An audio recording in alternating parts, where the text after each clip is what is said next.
Pemirsa, Dinas Kependudukan dan Pencatatan Sipil Ogan Komering Ulu menjamin masyarakat tidak akan terlalu lama menunggu pengurusan data penduduk. Saat ini ketersediaan belangko eKTP untuk pencetakan KTP sudah mencukupi.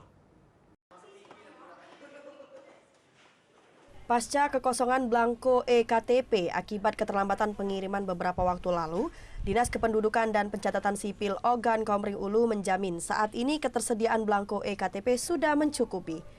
Pasalnya, baru saja pihaknya menerima ribuan belangko eKTP. Guna menjamin masyarakat agar tidak lama menerima eKTP, di mana adanya penumpukan pengajuan berkas pembuatan eKTP sejak bulan November tahun lalu, Dukcapil setempat akan melakukan pencetakan per tanggal. Cara tersebut dilakukan guna mengurangi penumpukan berkas, sehingga proses warga yang telah mengajukan sejak bulan November cepat selesai.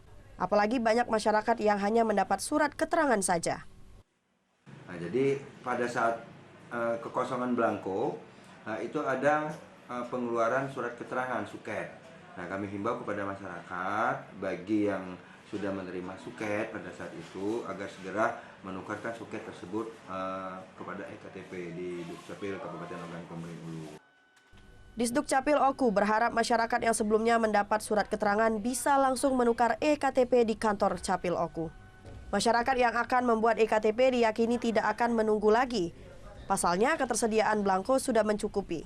Sementara penumpukan berkas sudah berangsur secara bertahap dilakukan pencetakan.